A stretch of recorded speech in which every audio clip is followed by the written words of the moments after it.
सभी को नमस्कार। हिंदी साहित्य में आज हम पढ़ेंगे आदिकालीन साहित्य है। उस आदिकालीन साहित्य में कौन सी श्रेणियाँ थी और ये आदिकालीन साहित्य कैसा लिखा गया और किस तरह का साहित्य था। हिंदी साहित्य की जो सर्वप्रथम रचना है वो है श्रावकाचार, जो कि 933 ईस्वी में लिखी गई और उसके लेखक है देवसेन, जो कि एक जैन कवि है। यानी हिंदी साहित्य की सबसे पहली जो रचना है उसका नाम है श्रावकाचार और ये रचना लिखी गई है देवसेन द्वारा और इसमें कुल 250 पद है।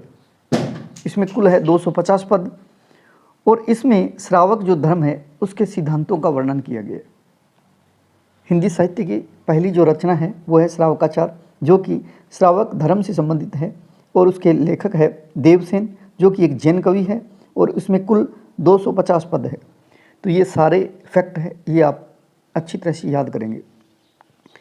आदिकालीन साहित्य है वो मुख्यतः 4 श्रेणियों में विभाजित है। आदिकालीन साहित्य, इसमें रासो साहित्य लिखा गया आदिकालीन साहित्य में। उसके बाद में रास साहित्य यानी जैन साहित्य लिखा गया, फिर सिद्ध साहित्य, उसके बाद में नाथ साहित्य। तो आपको ये भी याद रखना है, रास यानी रासो, रास, सिद्ध और नाथ। रासो, रासो, रास, सिद्ध और नाथ, सिद्ध और नाथ। इस तरह से ये क्रम वाइज आपको याद रखने हैं। तो देखिए, रासो साहित्य लिखा गया, रास साहित्य यानी जैन साहित्य लिखा गया और सिद्ध साहित्य लिखा गया और नाथ साहित्य लिखा गया। इस आदिकालीन साहित्य उसको 4 श्रेणियों में विभाजित किया गया है। लेकिन आचार्य रामचंद्र शुक्ल ने जो रासो साहित्य है, पहला जो रासो साहित्य है, उसी को ही मूल साहित्य माना है। इसके अलावा जो अन्य साहित्य लिखा गया, जैसे रास साहित्य है, जैन साहित्य है, सिद्ध साहित्य है और नाथ साहित्य, इनको ये मूल साहित्य नहीं मानते और इन्हें सिर्फ सांप्रदायिक शिक्षा मात्र कहकर उन्होंने माना है। यानी सिर्फ जो आदिकालीन साहित्य है, इसमें रासो साहित्य, इसी को ही साहित्य की श्रेणी में और आचार्य रामचंद्र शुक्ल ने माना है। इसके अलावा ये जो रास साहित्य यानी जैन साहित्य, सिद्ध साहित्य और नाथ साहित्य है, इनको उन्होंने सांप्रदायिक शिक्षा मात्र कहा है। तो ये भी आप ध्यान रखें। आदिकाल में कुछ ऐसी रचनाएं भी मिलती है जिनमें उपयुक्त जो चारों ही प्रकार के लक्षण प्राप्त नहीं होते। न तो उसमें रासो साहित्य से संबंधित है, न रास से है, न सिद्ध से है, न नाथ से है। तो ऐसी रचनाएं भी मिली है। उन रचनाओं को डॉक्टर नगेंद्र ने ऐसी रचनाओं को कहा है आदिकालीन स्वतंत्र साहित्य, कि वे जो रचनाएं हैं वो स्वतंत्र साहित्य के अंतर्गत मानी जाती है। और आचार्य रामचंद्र शुक्ल है, उन्होंने उन रचनाओं को आदिकाल की फुटकल रचनाएं कहा है। आचार्य रामचंद्र शुक्ल ने आदिकालीन साहित्य में केवल रासो साहित्य को ही मूल साहित्य माना है। इसके अलावा अन्य तीनों साहित्य जैसे रास, जैन, सिद्ध और नाथ, इनको मूल साहित्य न मानकर सांप्रदायिक शिक्षा मात्र कहकर पुकारा है। जबकि आचार्य हजारी प्रसाद द्विवेदी जी हैं, इन्होंने इन चारों आदिकालीन साहित्य को आदिकालीन साहित्य की श्रेणी में माना है। यानी न मानने वाले वो तो है आचार्य रामचंद्र शुक्ल, इन तीनों को आदिकालीन साहित्य नहीं मानते, इन्हें सांप्रदायिक शिक्षा मात्र मानते हैं। लेकिन इन सभी को आदिकालीन साहित्य मानने वाले हैं आचार्य हजारी प्रसाद द्विवेदी जी। तो आप ये भी याद रखेंगे, हजारी प्रसाद द्विवेदी जी हैं, उन्होंने आदिकालीन साहित्य में रासो साहित्य, रास साहित्य, सिद्ध साहित्य और नाथ साहित्य, इन सभी को आदिकालीन साहित्य की श्रेणी में माना है। और आचार्य रामचंद्र शुक्ल है, उन्होंने सिर्फ रासो साहित्य है, इन्हें ही आदिकालीन साहित्य की श्रेणी में माना है। इसके अलावा इन तीनों को उन्होंने सिर्फ सांप्रदायिक शिक्षा मात्र कहा है। अब बात करते हैं रासो जो साहित्य है, रासो साहित्य उसकी बात करते हैं। तो रासो शब्द है, उसकी रचना कैसे हुई, उसकी व्युत्पत्ति किस प्रकार से हुई। तो आचार्य हजारी प्रसाद द्विवेदी जी कहते हैं कि जो रासो साहित्य है वो रासक शब्द से बना है और यही निर्णय सर्वाधिक प्रचलित निर्णय है।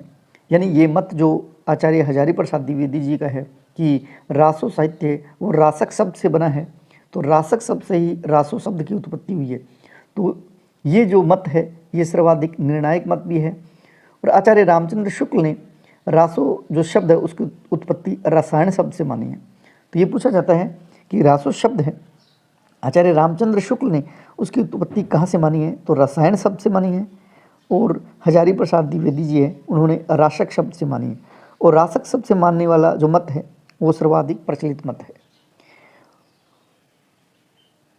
आचार्य रामचंद्र शुक्ल ने रसायन शब्द से माना, और ये रसायन शब्द जो मिला है उसका आधार है विशल देव रासो, जो कि नरपति नाल्हे की रचना है। उसमें एक शब्द आता है रसायन। 1272 मझारी, जेठ बदी नवमी बुधवारी, नाल्हे रसायन आरंभ है, सरदा तुठी ब्रह्म कुमारी। तो इसमें रसायन शब्द आया है, उसी से उन्होंने रासो शब्द है उसकी उत्पत्ति मानी है।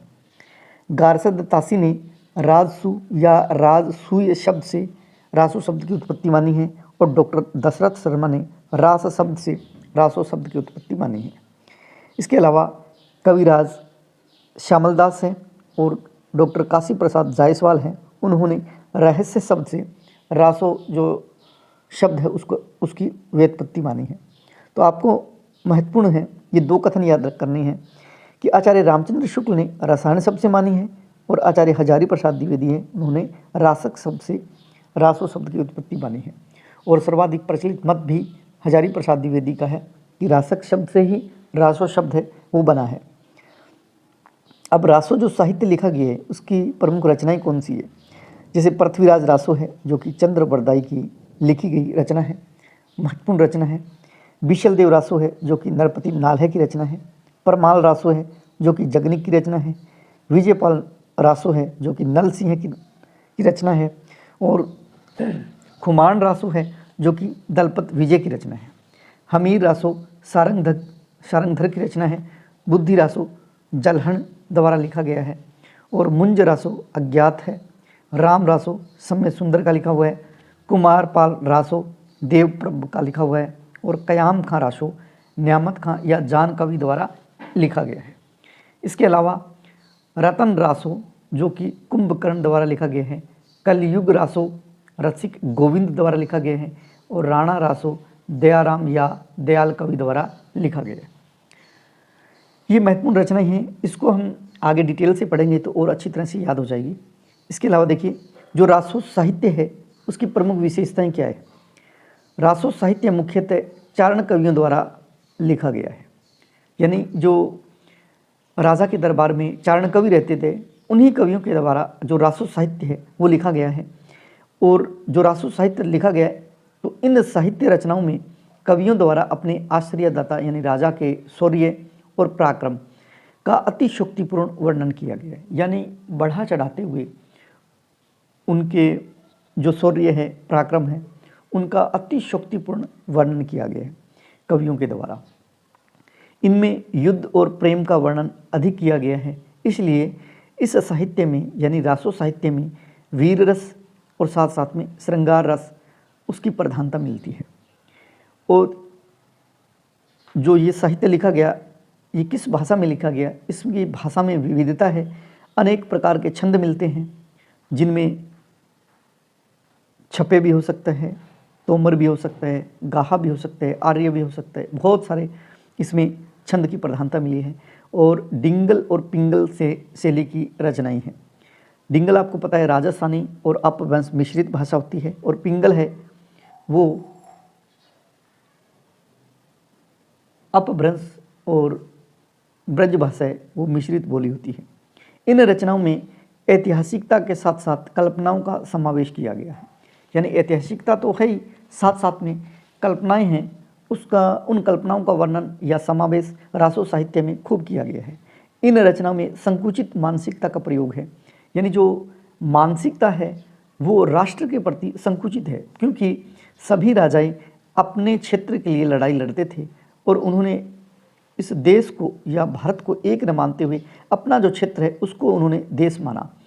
तो ऐतिहासिकता है उसमें कल्पनाओं का समावेश है, और मानसिकता है वो संकुचित मानसिकता है। इसमें अधिकांश रासो साहित्य है वो संदिग्ध है और अर्ध प्रमाणिक मानते हैं, यानी जो अधिकांश रासो साहित्य है वो संदिग्ध है और अर्ध प्रमाणिक है।